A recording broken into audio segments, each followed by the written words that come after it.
우리 찬양대가 어려운 환경 가운데서도 봉사를 잘 감당하기 위해서 얼마나 애쓰고 힘쓰는지 모릅니다.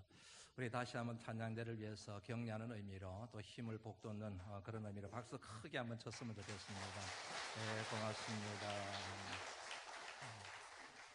여러분들을 만나니까 참 좋으네요. 역시 있어야 될 자리가 바로 이 자리구나 하는 생각이 듭니다. 아무리 좋은 곳에 가 있어도 그 자리는 마치 내가 입을 옷이 아닌 것처럼 있어야 될 자리가 아니구나 하는 그런 생각이 들었었습니다. 그래서 오늘 이 자리에 서고 또 여러분들의 얼굴을 이렇게 대면하여 말씀을 전하는 이 같은 자리에 서고 보니 이 자리가 정말 내가 있어야 될 자리요, 또 여기에서 죽어야 될 자리구나 하는 그런 생각을 아주 실감 있게 느끼게 됩니다. 여하튼 여러분들이 이렇게 주 안에서 다시 만나게 돼서 건강한 모습으로 만나게 돼서 얼마나 반갑고 좋은지 모르겠습니다. 이번 안식월 한 달을 시작을 하면서 염두에 두었던 키워드들이 몇 가지가 있습니다. 여러 가지가 있었는데 그 가운데서 가장 소중하게 귀하게 여겼던 키워드를 하나 꼽으라고 한다면 그것은 바로 인생이었습니다. 삶이었습니다. 영어로 굳이 말을 하는 이유는 나중에 말씀과 맥을 맞추기 위해서인데 영어로 표현하면 life입니다. 목회가 아니었습니다. 아마 이 같은 얘기를 들으시면 어떤 분들은 아니 목회자가 목회를 쉬고 안식월을 가지면 목회에 대해서 생각을 하고 와야지 무슨 엉뚱한 걸 생각하고 오시나 하는 그런 생각을 가질 수가 있습니다. 맞습니다. 목회자에게 있어서 목회는 인생의 전부입니다. 그러므로 이 같은 기회를 맞이해서 목회에 대하여 생각하고 목회를 성찰하고 목회를 진단하고 목회에 대하여 비전을 하나님과 실험하는 게 맞습니다. 그런데 저는 그러지 않고 삶에 대하여 생각을 하고 돌아왔다는 그런 얘기이지 않습니까? 이유는 간단합니다. 목회자에게 있어서 삶과 목회는 결코 분리되어서는 안 되기 때문입니다. 목회와 삶은 결코 분리할 수가 없는 것이기 때문입니다. 목회가 삶이어야 되고 삶이 곧 목회여야 된다는 신념 때문에 그렇습니다. 인생이 있고 삶이 있고 일생이 있는데 그 가운데에서 어떤 한 특정한 부분만 목회가 아니라 일생 전체가 다 바로 목회여야 된다라고 하는 생각입니다. 그러므로 목회에 대하여 고민한다는 것은 삶에 대하여 고민하는 것을 의미하고 삶에 대하여 고민하고 실험한다고 하는 것은 목회와 실험하는 것을 의미합니다. 그 같은 맥락에서 목회를 생각한 것이 아니고 삶에 대하여 생각하고 왔다. 여러분들에게 그렇게 말씀을 드리는 겁니다. 나는 지금까지 어떻게 살아왔는가 질문입니다. 그리고 앞으로 어떻게 살아가야 될 것인가, 삶과 관련하여 인생과 관련하여 이번 안식월을 시작하면서 제 스스로에게 던진 질문입니다. 지금까지 어떻게 살아왔는가, 그리고 남은 생에는 내가 또 어떻게 살아가야 할 것인가. 하나님이 허락하시는 시간이 있고 생명의 연수가 있을 텐데 그때까지 내가 어떻게 살면 정말로 후회하지 않고 잘 살아갈 수 있을까. 심각한 질문이지요. 진중한 질문입니다. 이 자리에 나와서 말씀을 들으시고 하나님께 예배드리는 여러분들에게도 동일한 질문을 한번 던지고 싶습니다. 여러분은 지금까지 어떻게 사셨는지요? 그리고 여러분들은 앞으로 어떻게 살아가야 할지 계획을 갖고 계시는지요? 마음의 다짐을 여러분들 가지고 계시는지요? 안식월을 위하여 한 달 동안 머문 곳이 있습니다. 그곳에서 한 20분만 걸어가면 켈빈 칼리지라고 하는 대학이 있습니다. 더치지요. 네덜란드 사람들에 의해서 세워진 기독교 학교입니다. 훌륭한 학교예요. 그곳에 정한 이유가 있습니다. 도서관 때문에 그렇습니다. 그 도서관에 가서 책을 읽고 그리고 생각하고 묵상하고, 저 그림 나오죠? 저게 바로 켈빈 칼리지에 있는 도서관입니다. 책을 읽고 묵상하고 비판적 성찰을 하고 목회를 진단하고 또 앞으로 어떻게 살아야 될지 철저하게 저 자신을 성찰하기에는 도서관이 제격이지 않겠습니까? 그래서 저곳으로 사실은 정해서 한 달간 그곳에서 머물렀습니다. 그래서 시간이 날 때마다 시간을 내어서 부지런히 도서관에 가서 생각하는 시간을 가지고 책을 읽는 시간을 가졌습니다. 도착하고 난 다음 날 그 학교를 탐방을 했습니다. 우리 둘째 아들의 도움을 받아서 탐방을 하면서 이런저런 이제 시설들을 익혀가는데 제 눈에 탁 띈 게 하나 있었어요. 그게 뭐냐면 그 학교를 안내하는 표지판이었습니다. 저런 표지판들이 학교 곳곳에 세워져 있었습니다. 켈빈이라고 되어져 있죠. 그런데 밑에 자세히 보면은 거기에 영어 문장이 쓰여 있는데 그 내용이 너무너무 좋았습니다. 여러분들 영어 사용하는 것을 양해해 주시길 바랍니다. 갔다 온 내용을 고스란히 현장감 있게 전달하기 위해서 하다 보니까 영어를 쓰게 되는데 부족한 영어이지만 여러분들 양해하고 들어주시면 고맙겠습니다. 저 켈빈 학교 안내 표지판 밑에 가만히 들여다보니까 글귀가 있어요. 세 개의 문장이 나오는데 이런 내용입니다. 첫 번째는 think deeply 그렇게 되어져 있습니다. 쉽게 말씀드리면 깊게 생각해라. 학생들에게 그렇게 도전을 하는 것이지요. 그것을 다니고 있는 학생들에게 그냥 생각하지 말고 깊게 생각해라 하는 의미의 글귀가 새겨져 있습니다. 그 다음에 두 번째로 act justly라는 말이 나옵니다. 쉽게 말씀드리면은 정확하게 행동해라. 반듯하게 행동해라. 한 걸음 더 나가서 행동할 때는 정직해야 된다. 정직하게 행동을 하거라. 이런 의미이지요. 그리고 마지막 세 번째로는 live wholeheartedly 그렇게 되어져 있더라고요. 살아가되 아무렇게나 살지 말고 마음을 다해서 살아가거라. wholeheartedly가 그거이거든요. 전체와 전부를 뜻하는 whole이라는 단어와 그리고 심장, 마음을 뜻하는 heart가 합쳐져서 된 말이거든요. 마음을 다해서 온 정성을 기울여서 살아가거라. 이 같은 내용을 접하고 이 같은 내용을 읽는데 막 가슴이 뛰기 시작하는 거예요. 앞서 말씀드린 것처럼 안식일을 시작할 때 제가 하도로 삼은 것이 삶이었지 않습니까? 이 같은 삶에 대한 고민, 이것을 가지고 시작했는데 하나님께서 이 같은 글귀를 통하여 제게 도전하고 계신다는 생각이 들었기 때문에 막 심장이 뛰는 거지요. 제 속에서 이 말들이 하나하나가, 문구 하나하나, 표현 하나하나가 큰 울림이 됩니다. 제 마음속에서 소동이 막 일어나기 시작해요. 그때만 그런 것이 아니라 그 이후로 떠나올 때까지 지금까지도 이 세 가지 큰 울림이 되고 있습니다. 깊게 생각해라. 정확하게 행동해라. 그리고 온 마음을 다해서 살아가거라.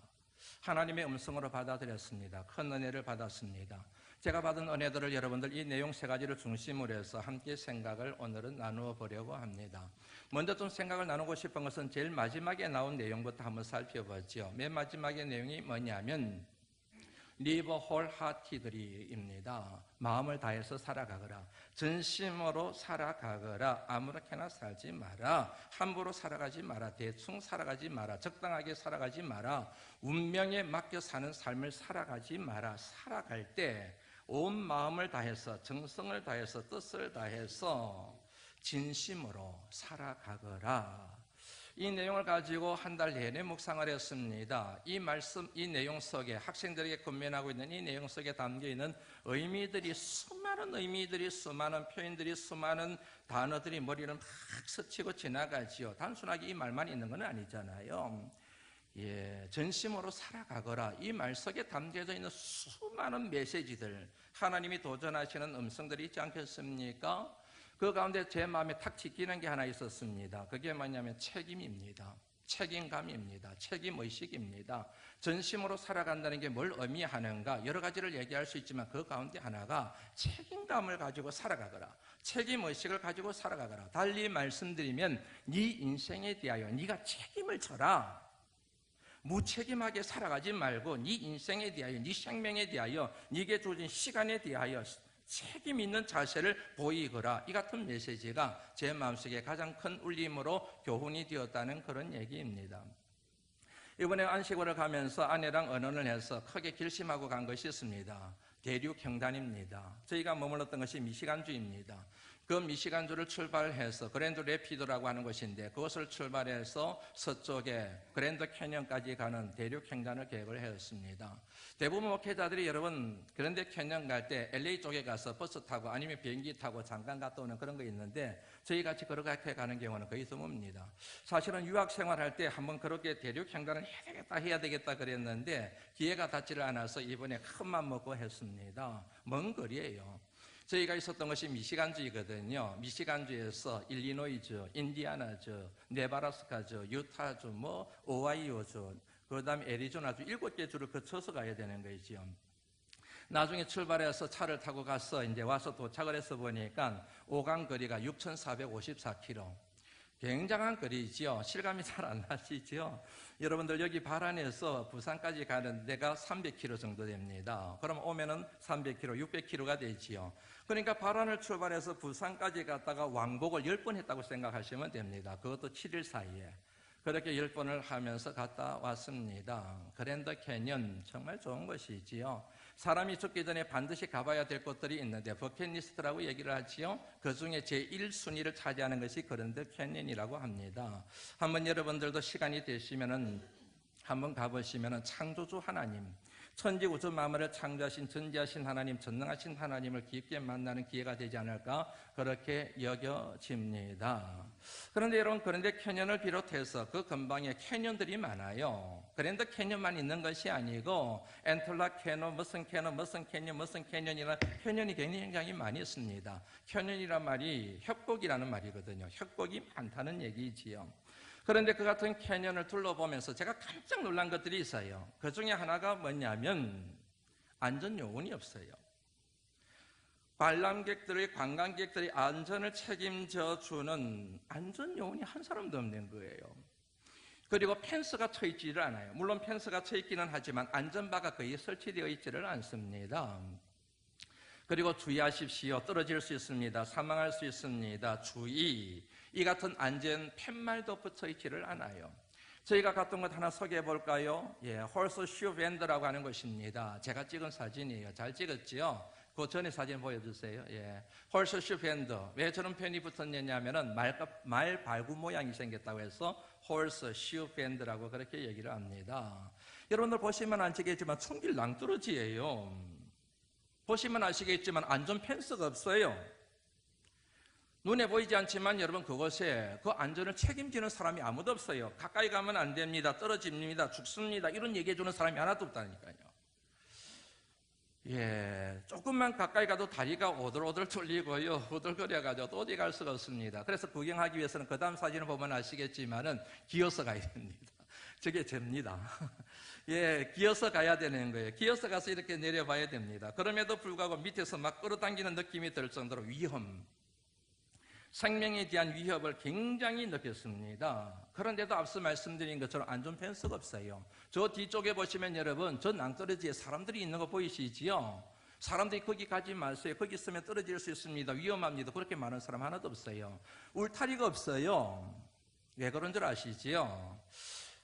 헐밋 레스트라고 하는 곳이 있습니다. 그곳에서 이렇게 그 밑에 협곡 밑에, 계곡 밑에 콜로라도 강이 흐르고 있습니다. 저게 콜로라도 강이거든요. 콜로라도 강이 흐르는데 저까지 갈 수 있는 트레일 코스가 있습니다. 걸어서 갈 수 있는 길이 있다는 얘기죠. 이제 저 사진 안 치워도 됩니다.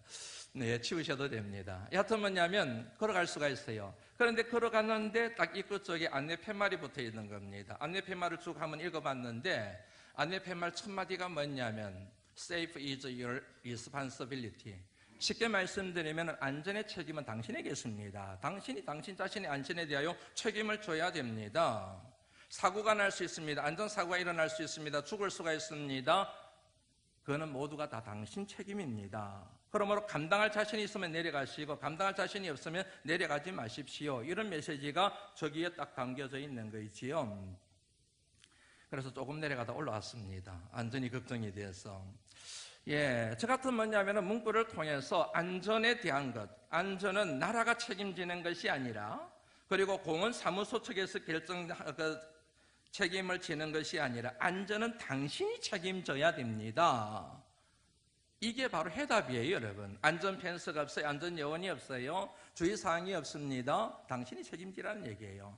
그러니까 문제가 생기도, 사고가 나더라도, 중상을 입더라도, 심지어는 목숨을 잃더라도 소송하지 마십시오. 원망하지 마십시오. 우리 원망하지 마십시오. 당신이 선택하고 당신이 결정한 거니까 당신이 책임지십시오. 이런 메시지라는 거죠. 미국을 흔히 It's a free country라고 얘기합니다. 자유나라라는 얘기죠. 그 같은 자유에 대하여 선택하고 결정한 것이 있으면 그것은 자신이 책임을 져야 된다는 메시지가 아주 강력하게 느껴지는 그런 뭐냐면 경험이었습니다. 그 같은 경험을 하면서 이 사회는 참 성숙한 사회가 맞구나. 선진국이 맞구나. 좀 여러분 죄송스러운 얘기지만 우리나라와 비교를 좀 해봤어요. 우리나라에는 조금만 위험하면 안전요원들이 있어요. 가지 마세요, 가지 마세요, 떨어집니다 그래요. 안전패스를 쳐놓고 거기 못 들어가게 만들잖아요. 그리고 뭐냐면은 안전 표지판을 붙여놔서 사망의 위험 떨어지고 죽었습니다. 말은 이런 얘기 있잖아요. 예, 그런 걸 보면서 비교가 되면서 이 사회가 정말 선진국이고 그리고 성숙한 사회가 바로 이런 측면도 있구나 하는 생각을 하게 되었다는 얘기입니다. 뭘 말씀드리려고 하는지 여러분들 이해가 되시죠? 성숙한 사람의 조건이 있습니다. 저분은 참 성숙한 분이구나. 그렇게 여러분 얘기할 수 있는 조건들이 많이 있는데 그 중에 하나가 책임의식이에요. 책임감입니다. 자신에게 주어진 것에 대하여, 자신이 감당해야 될 것에 대하여 강한 책임의식을 가지고 감당해낼 때 그런 사람을 일러서 성숙한 사람이라고 얘기한다는 그런 얘기입니다. 그러므로 성숙한 사람은 원망하지 않습니다. 핑계하지 않습니다. 탓하지 않습니다. 이 사람 탓하지 않습니다. 남편 탓하지 않습니다. 아내 탓하지 않습니다. 내가 선택한 거예요. 내가 결정한 거예요. 그러므로 내가 책임을 지겠다는 이 같은 단호한 자세를 보이는 것이 성숙한 사람에게 나타나는 특징이라는 것 여러분들 이해가 되시지요? 이 같은 의미가 마음을 다해서 살아가십시오. 정성을 다해서 따라가십시오. 온 마음을 다해서 살아가십시오. 자신의 인생에 대하여 책임을 지는 그 같은 자세를 연결시켜서 이해를 할 수가 있습니다. 그런데 이 사람 여러분 마음을 다해서 살아가고 자신에게 주어진 삶에 대하여 책임 있는 태도를 보이는 사람이 되기 위한 필요 충분 조건이 있습니다. 그것은 뭐냐면 자신의 인생을 사랑하는 거예요. 자신의 삶을 사랑하는 겁니다. 자신의 일생을 귀하게 여길 줄 아는 것입니다. 아무렇게나 살아가는 사람이 있습니다. 함부로 되는 대로 살아가는 사람들이 있습니다. 공통점들이 있습니다. 그 중에 하나가 자신의 인생을 사랑하지 않아요. 자신의 삶을 귀하게 여기지를 않습니다. 그런데 자신의 인생을 귀하게 여기고 소중히 여기는 사람들을 보면 얼마나 여러분 자신의 인생을 열심히 살아가는지 모릅니다. 자신의 인생을 존중하는 사람은 자기에게 주어진 모든 환경들에 대하여 품고 끌어안고 실험하며 최선을 다하여 살아가는 모습을 저와 여러분들이 확인할 수 있지 않습니까? 아무나 책임 있는 사람, 아무나 인생을 마음을 다해 온 정성을 다해 살아가는 것이 아니라 자기를 사랑하는 사람, 자기 인생을 귀하게 여길 줄 아는 사람이 그리 살아갈 줄 안다. 저와 여러분들은 하나님의 사람들입니다. 그렇기 때문에 저와 여러분들은 존귀한 사람들인 줄로 믿습니다. 가진 것이 많아서가 아니라, 배운 것이 많아서가 아니라, 땅을 많이 가져서가 아니라, 돈이 많아서가 아니라, 가방끈이 길어서가 아니라 하나님의 사람이라고 하는 이유만으로 저와 여러분들은 존귀한 사람들입니다. 이 같은 믿음이 진실한 사람이라고 한다면 그 사람들은 아무렇게나 살지 않지요. 되는 대로 살지 않지요. 적당하게 살지 않지요. 자신의 인생을 소중히 여기며 자신의 인생을 살려주신 하나님의 은혜를 생각하며 마음을 다해 살아가지 않겠습니까? Live wholeheartedly. 그렇게 되지 않겠습니까? 두 번째 생각해보고 싶은 것은 act justly라는 표현입니다. 정확하게 행동하십시오. 반듯하게 행동하십시오. 한 걸음 더 나가서 정직하게 액션을 취하십시오. 다시 한번 정리하고 넘어갈까요, 여러분? 이거는 굉장히 중요한 명제입니다. 사람을 일러서 동물이라고 얘기를 해요. 왜 사람이 동물일까? 움직이기 때문에 동물이라고 그렇게 생각하는 경우가 많습니다. 그런데 그렇지 않습니다. 그 같은 것이 정답이 아닌 것은 아니지만 정확한 답은 아니라는 얘기이지요. 인간이 동물인 이유는 움직이기 때문이 아니라 움직이지 않으면 살 수가 없기 때문에 그렇습니다. 인간이 살아가는 데 필요한 것이 있습니다. 산소가 필요합니다. 음식이 필요합니다. 에너지가 필요합니다. 그런데 그와 같은 것들은 움직여야만, 행동해야만, 액션을 취해야만 얻을 수가 있는 거예요. 움직여서 농사를 지으러 가고, 움직여서 사냥을 하러 가고, 움직여서 직장을 가고, 움직여서 돈을 벌러 가고, 뭔가 움직여야 생존에 필요한 것들을 얻을 수가 있는 동물, 그래서 인간을 동물이라고 얘기를 하는 얘기지요. 물론 여러분 움직이지 않고도 얻을 수 있는 사람이 있지요. 살아가는 사람이 있습니다. 그런 사람을 일러서 식물인간이라고 얘기를 하는 거예요. 근본적으로 사람은 움직여야만, 액션해야만 살아갈 수가 있다. 굉장히 중요한 개념입니다. 그러므로 여러분 인간의 액션, 인간의 행동, 인간의 행위, 그리고 인간의 삶은 밀접한 상관관계에 있는 거예요. 인간의 모든 행위가 인간의 삶을 결정하는 거예요. 인간의 모든 삶은 인간의 행위, 인간의 행동, 인간의 액션에 기반을 두고 있는 겁니다. 행동이 반듯합니다. 그럼 반듯한 인생이 되는 거 있지요. 행동이 정확합니다. 그러면 정확한 인생이 되는 거 있지요. 보는 게 정확합니다. 듣는 게 정확합니다. 말하는 게 정확합니다. 손발을 움직이는 게 헛불리 사용하지 않고 제대로 사용할 줄 압니다. 그러면 그 인생은 정확한 인생, 반듯한 인생이 되는 거 있지요. 인간의 모든 행위가, 액션이 인간의 삶의 질과 인간의 삶의 방향을 결정하는 거 정리가 되시지요. 여기서 우리가 주목해 봐야 될 게 하나 있는데 그게 뭐냐면 just라는 단어입니다. 부득이하게 설명하는 거 양해해 주셔야 됩니다. 여하튼 여러분, just라는 단어예요. justly, 정확함이라고 하는 표현이지요. 이 표현 속에는 뭐가 함축되어 있느냐 하면은 판단의 기준, 잣대가 전제되어 있는 겁니다. 어느 게 옳습니까? 어느 게 그럽니까? 어느 게 정확하고 어느 게 부정확합니까? 어느 게 여러분 반듯하고 어느 게 반듯하지 않습니까? 그것을 가리는 잣대가 있잖아요. 기준이 있게 마련이지 않습니까? 그 기준에 따라서 정확하다, 그 기준에 따라서 정확하지 않다, 그렇게 얘기할 수 있다는 얘기지요. 하나님을 믿는 사람들에게 있어서 모든 옳고 그름을 가릴 수 있는 잣대는 하나밖에 없습니다. 한번 따라서 해보시겠습니까? 하나님 말씀. 맞습니다. 하나님 말씀이 옳고 그름을 가릴 수 있는 정확함과 부정확함을 결정할 수 있는 유일한 잣대입니다. 하나님의 말씀을 다른 식으로 얘기합니다. 성경이라고 그렇게 표현하지요. 성경을 달리 말씀드리면 기독교의 정경이라는 표현을 씁니다. 기독교의 정경.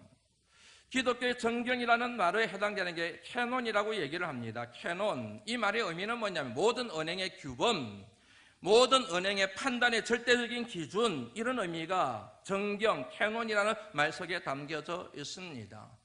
이 같은 여러분 캐논의 어원이 있습니다. 카네입니다. 히브리어입니다. 카네라는 말은 갈대를 의미합니다. 갈대나무, 고등 갈대, 갈대나무. 이 갈대나무를 가지고 사용하는 게 뭐냐면 자예요, 자. 물건의 길이를 잴 때 사용하는 도구를 뭐라고 얘기합니까? 자예요. 자, 그게 카네입니다. 물건의 길이를 잴 때 자를 딱 적용해서 짧네, 기네, 딱 정확하게 잘랐네, 그렇게 얘기를 하는 거 있지요. 하나님의 말씀을 성경이라고 합니다. 성경을 기독교의 정경이라고 얘기합니다. 이 같은 의미는 결국 모든 언행의 규범, 유일한 기준과 잣대는 오직 하나님 말씀밖에 없다, 이런 뜻을 가지고 있다는 얘기이지요. 이 같은 의미를 선포하고 있는 말씀이 바로 디모데후서 3장에 나오는 말씀이잖아요. 모든 성경은 하나님의 감동으로 된 것으로, 모든 성경은 하나님의 감동으로 된 것으로 교훈과 책망과 바르게 함과 의로 교육하기에 유익하니 이는 그럽니다. 이는 모든 성경은 하나님의 감동으로 된 것으로 할 때 그 하나님의 말씀을 얘기하는 거예요. 이는 하나님의 사람으로 온전하게 하며 하나님의 사람을 완전하게 하는 게 아니에요. 완전하게 하는 것과 온전하게 하는 것은 틀립니다. 다른 거예요. 완전하게 하는 것은 부족한 것을 채우는 것을 얘기하는 것이고, 온전하게 하는 것은 본질을 회복하는 걸 얘기해요. 하나님 말씀이 회복시키는 본질이 뭐입니까? 하나님의 형상. 이는 하나님의 사람으로 하나님의 형상을 회복하게 하며 모든 옳고 그름을 분별하여 선한 것을 행할 능력을 갖추게 하는 것이 바로 하나님의 말씀, 기독교의 정경, 캐논이다. 옳고 그름을 따질 수 있는 유일한 잣대는 오직 하나님 말씀 하나밖에 없다는 그런 의미지요. 그러므로 저와 여러분들이 하나님 말씀을 가까이 하고 그 말씀에 사로잡힌 삶을 살아갈 때 정확한 삶을 살아갈 수 있는 거예요. 부하내동하지 않고 이 말 한다고 이 말 듣는다고 저 말 듣는다고 이래 따라가는 게 아니라 하나님 말씀을 정확하게 알고 있으면은 생각하는 것도 정확하게 되고 판단하는 것도 정확하게 되고 듣는 것도 정확하게 분별하게 되고 말하는 것도 정확하게 말을 할 수가 있는데, 이 하나님 말씀이 없으면은 왔다 갔다 하는 거예요. 마음이 조속으로 바뀌는 거예요. 어떤 사람이 여러분 복 있는 사람입니까? 복 있는 사람은 악인의 길을 쫓지 않는 사람이에요. 죄인의 길에 서지 않는 사람입니다. 오만한 자의 자리에 앉지 않는 사람입니다. 돈 많은 사람이 복 있는 사람이 아니에요. 부자가 복 많은 사람이 아니에요. 공부 많이 한 사람이 복 있는 사람이 아니에요. 넓은 집에 사는 사람이 복 있는 사람이 아니에요. 진짜 복 있는 사람은 악인의 길을 쫓지 않는 사람. 아멘 하셔야 됩니다. 죄인의 길에 서지 않는 사람, 오만한 자의 자리에 앉지 않는 사람. 왜냐하면 그런 자리에서는 결국 패망으로 이끌게 되거든요. 그걸 어떻게 할 수 있어요? 악인의 자리, 오만한 자의 자리, 죄인의 길 어떻게 알 수 있습니까? 하나님 말씀. 하나님 말씀을 절구하여 하나님 말씀을 주야로 묵상할 때에 옳고 그름을 가리게 되고 정확한 것과 부족한 것을 분별할 수가 있게 되고 반듯한 것과 반듯하지 못한 것에 대한 통찰력을 갖게 되면서 생명의 길을 걷게 되고 구원의 길을 걷게 되고 결국에는 복 있는 인생이 된다는 그런 얘기잖아요. 사랑하는 성도 여러분, 정확하게 들으시고 정확하게 보시고 정확하게 말하시고 정확하게 행동하시기 위하여 생명의 말씀을 가까이 하시기를 주의 이름으로 축원합니다. 셋째, 마지막입니다.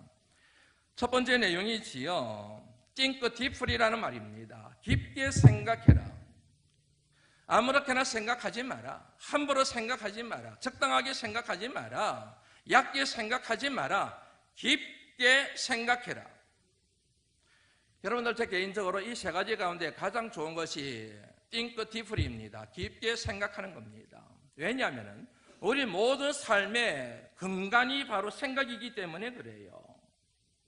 다시 한번 정리해 볼까요? 생각을 조심하세요. 여러분의 생각이 여러분의 말이 됩니다. 말을 조심하십시오. 말이 곧 행동이 됩니다. 행동을 조심하십시오. 습관이 됩니다. 습관을 조심하십시오. 그 습관이 당신의 인격이 됩니다. 인격을 조심하십시오. 그 인격이 당신의 운명을 결정합니다. 당신의 그 같은 인격이 당신의 인생이 되고 일생이 되고 삶이 됩니다. 마더 테레사 여사가 한 얘기라고 하지요. 결국 여러분, 인생을 가늠하는, 운명을 결정하는, 일생을 결정하고 인생을 결정하는 토대 중에 토대는 뭐입니까? 생각이라는 거예요.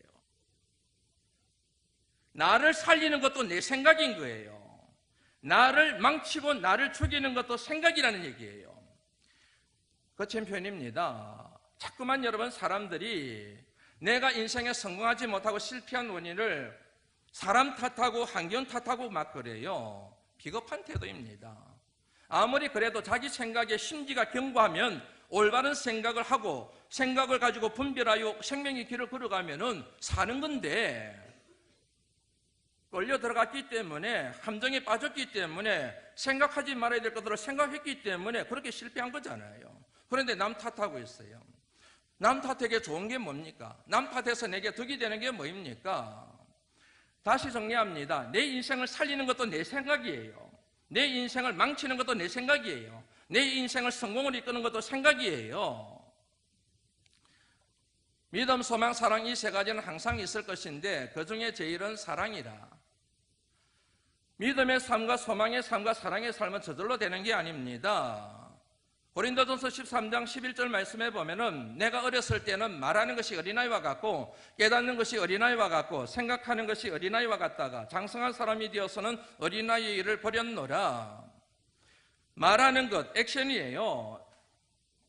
깨닫는 것, 지각입니다. 그런데 그 밑에 뭐가 있어요? 생각입니다. 어떻게 생각하느냐에 따라 깨달음이 달라져요. 내가 뭘 생각하느냐에 따라서 말의 방향이 달라지는 겁니다. 내 마음속에 생각이, 사랑이 넘치게 되면은 모든 말이나 모든 깨닫는 것의 방향이 사랑으로 정해지는 거예요. 내 생각이 여러분 소망으로 가득 차 있으면은 잘 될 거야, 희망이 넘치게 되는 겁니다. 내 마음속에 믿음이 넘치게 되면 모든 걸 믿음으로 생각하게 되면 살 거야. 이런 뭐냐면 믿음의 고백과 선언이 저절로 나오게 돼요. 내 생각이 나를 살리는 겁니다. 그러므로 좋은 생각을 하면 좋은 삶이 되는 거예요.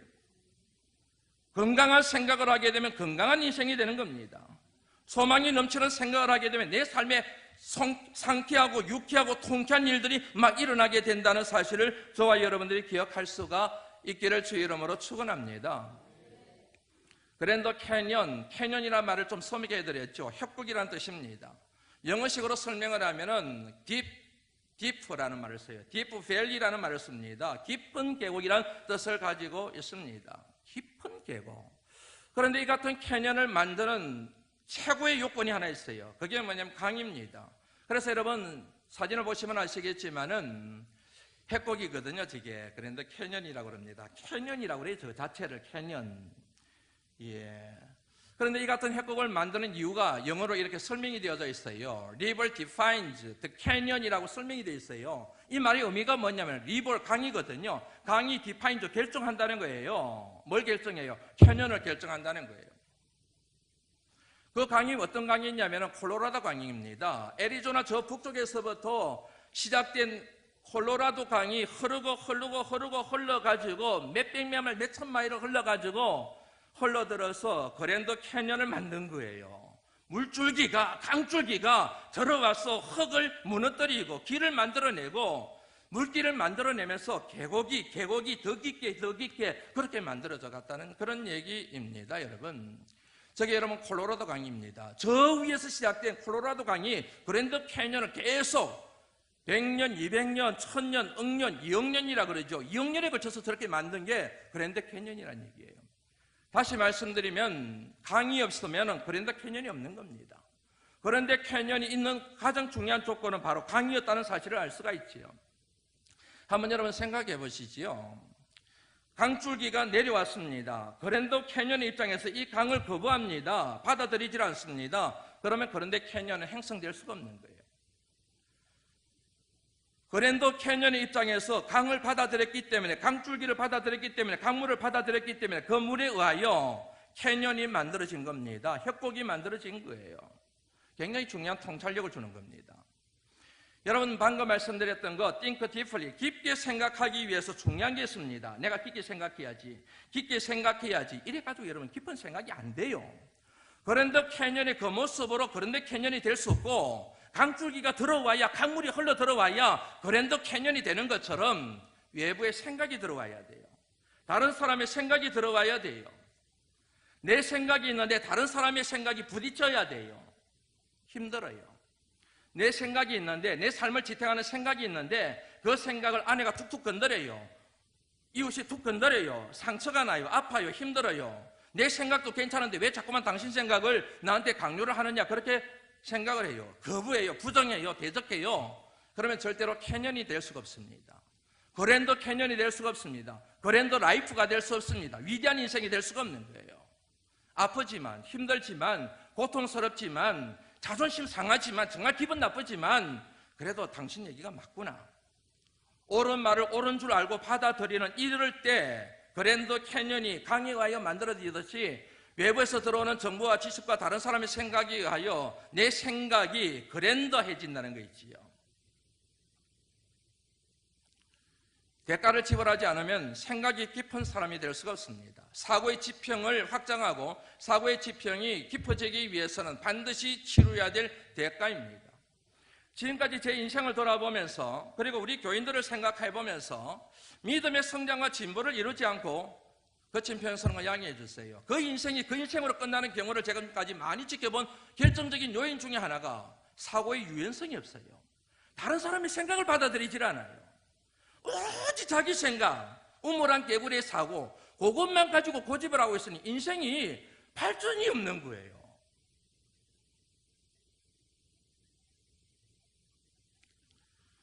비아제라는 사람이 있습니다. 발달 심리학자예요. 이 사람이 어린아이들이 자라면서 생각이 발전하고 사고가 성숙해갈 때에 두 가지 중요한 작용이 한다고 그래요. 하나가 뭐냐면 동화이고 또 다른 하나가 조절이라고 그렇게 얘기합니다. 동화라고 하는 것은 쉽게 말씀드리면 내 생각이 있어요. 다른 사람의 생각이 들어옵니다. 그 다른 사람의 생각을 내 것으로 흡수합니다. 이것을 뭐라고 얘기하느냐 하면 동화라고 얘기해요. 동화, 이해가 되시죠? 오, 맞군요. 아이, 좋으네요, 집사님. 아, 그 맞네. 아, 내가 모르는 걸 알았네. 이게 동화예요. 그런데 이것만 있는 것은 아니에요. 내 생각이 있는데 다른 사람이 있는데 내 생각과 다른 사람의 생각이 틀려요. 달라요. 충돌이 일어나게 되지요. 기분이 나쁜 거예요. 아니, 나도 생각이 있는데 자기 생각만 있나? 자녀들이 그래서 힘들어하는 거예요. 내 생각도 있는데 왜 부모님들이 자꾸만 내게 생각을 강요하냐는 거예요. 충돌이 일어나게 되지요. 이럴 때 여러분 두 가지 결정을 해야, 두 가지 가운데 하나를 결정해야 됩니다. 거부할 것이냐, 받아들일 것이냐.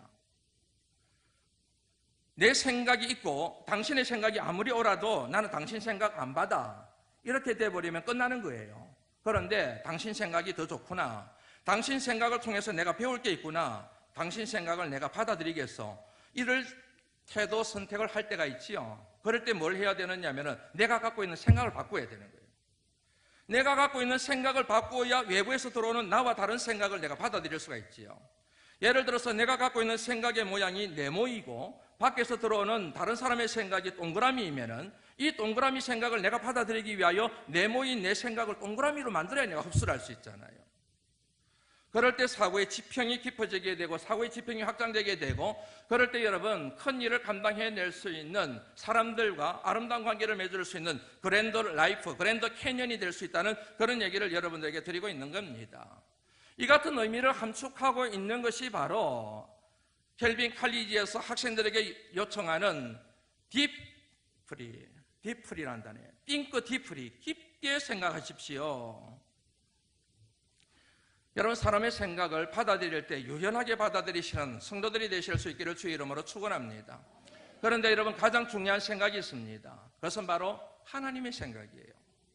하나님의 생각을 받아들이는 것, 다시 말하면 하나님 말씀을 받아들이는 것, 이게 쉬울까요? 어려울까요? 어려워요. 왜냐하면 하나님의 말씀은, 하나님의 생각은 너무 거룩해요. 하나님의 생각은 내가 감당이 안 돼요. 이래라 저래라 하나님이 말씀에 기록한 걸 보면은 도저히 내 생각이 쫓아갈 수가 없어요. 그래서 하나님의 음성, 하나님의 소리, 하나님의 생각은 우리들로 하여금 깊은 좌절감을 느끼게 만들어요. 우리를 고통스럽게 만들어요. 너무너무 우리를 힘들게 만들어요. 그래서 여러분, 성경 말씀이 이렇게 기록하고 있는 겁니다. 하나님의 말씀은 살아있고 활력이 있어 좌우의 날선 어떤 것보다 예리하여 우리의 혼과 영과 미 관절과 골수를 찔러 쪼갠다는 말씀, 이 말씀이 그래서 그런 거예요. 이 말씀이, 하나님의 생각이 우리의 생각하고 자꾸 부딪히는 거예요. 우리를 너무 고통스럽게 만드는 거예요. 우리를 너무너무 좌절하게 만드는 거예요.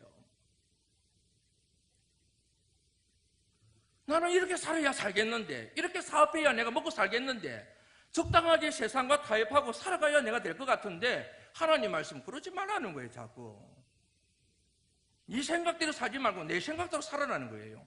그러니까 하나님 말씀은 여러분 언제나 우리에게 좌우의 날선 검처럼 예리하게 우리를 영혼을 고통스럽게 만들어요. 그럼에도 불구하고 저와 여러분들이 살 길은 하나님 말씀, 하나님의 생각을 그대로 받아들이고 그 말씀에 순종하는 것 외에는 다른 길이 없는 줄로 믿습니다. 그래야 살기 때문에 그렇습니다. 오늘 맥주 감사주일이에요. 하나님께 감사드리시죠. 감사의 최고의 반응이 뭔지 아십니까? 순종하는 겁니다. 참 감사한 것은 우리가 안 듣는다고 하나님이 막 강제로 말씀을, 하나님의 생각을 주입하시지 않는다고 하는 사실이에요. 한번 같이 읽어볼까요? 요한계시록 3장 20절 말씀 같이 한번 읽어보시죠. 시작.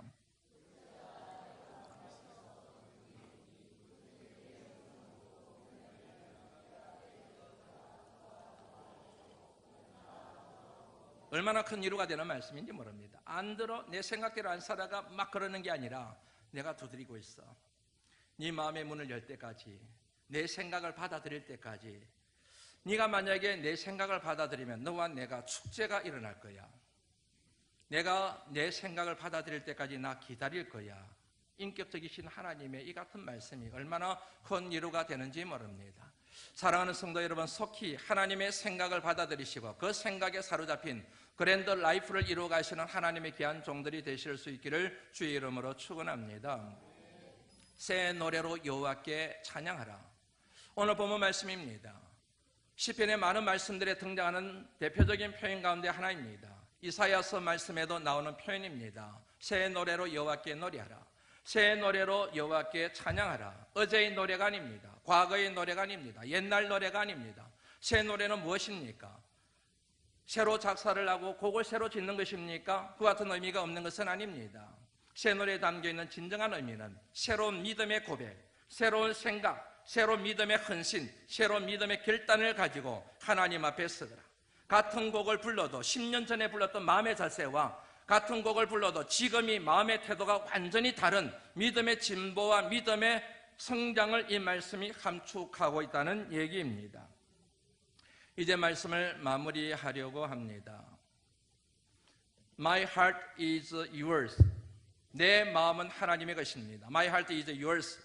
내 심장도 하나님의 것입니다. Take it all, take it all. 내 모든 것을 주님 앞에 드립니다. 주님 받으시옵소서.